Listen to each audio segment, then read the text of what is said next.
Bonjour à tous, c'est Wiz, j'espère que vous allez bien, personnellement ça va super. La semaine dernière, on avait vu ensemble les salaires des catcheurs à la WWE, et cette semaine, nous allons donc voir celui des catcheuses. Je vous donnerai la somme par an et par mois, mais aussi en euros. Je le répète une nouvelle fois, mais les salaires qui seront cités sont ceux présents dans le contrat. Il y a plein d'autres revenus possibles, comme le merchandising, les bonus, les primes, etc., mais qui ne sont pas des revenus fixes. Allez, on est parti avec la vidéo.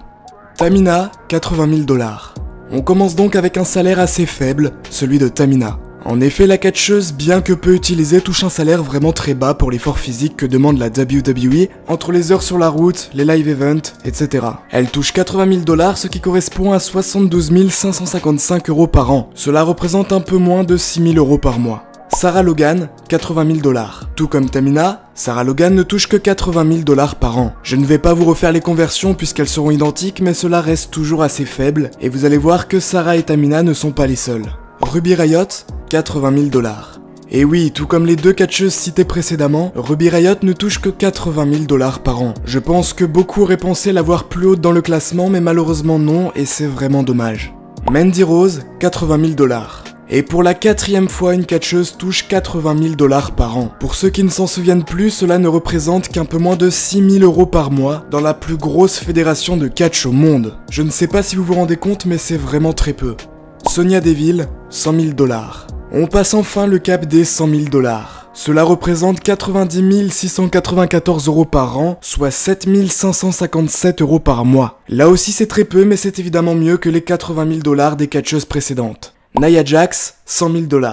Rien à ajouter, c'est le même salaire que Sonya Deville, 7 557 € par mois et bien inférieur à ce que pourraient mériter ces catcheuses.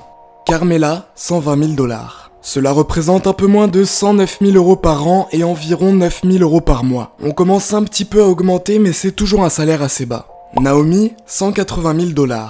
Environ 163 000 € par an et donc environ 13 600 € par mois pour Naomi. Petit à petit, on commence à arriver sur des salaires un peu plus raisonnables, mais ce n'est pas encore vraiment ça. Lana, 200 000 $. Là, on se rend compte du problème. Lana ne catch quasiment pas et elle est quasiment exclusivement présente dans des storylines masculines. Elle touche ainsi environ 16 600 $ par mois, ce qui représente environ 15 100 €. Bayley, 200 000 $. Bayley touche autant que Lana. Alors je précise quand même qu'elle a dû avoir une prime puisqu'elle a gagné la ceinture, mais sinon Bayley aussi gagne environ 15 100 € par mois. Dana Brooke, 200 000 $. Je ne vais rien rajouter de plus, c'est juste dommage pour Bayley, mais bon, c'est comme ça. Asuka, 250 000 $. Actuellement avec Kairi Sane, dans une équipe qui porte le nom de The Kabuki Warriors, Asuka possède la ceinture de championne par équipe. Elle touche 250 000 $ par an, soit environ 18 900 € par mois. Becky Lynch, 250 000 $. À mon avis, The Man Becky Lynch touche bien plus puisqu'elle est en partie la cover de WWE 2K20 et qu'elle est aussi l'actuelle championne de Raw au moment où je tourne cette vidéo. Natalya, 300 000 $. Enfin des salaires un peu plus raisonnables. Natalya gagne 300 000 $ par an, ce qui revient environ à 22 700 € par mois. Mickie James, 300 000 $. Bon, Mickie James n'est plus vraiment présente sur les rings, mais a toujours son contrat en cours et touche autant que Natalya, soit 22 700 € par mois. Alexa Bliss, 350 000 $.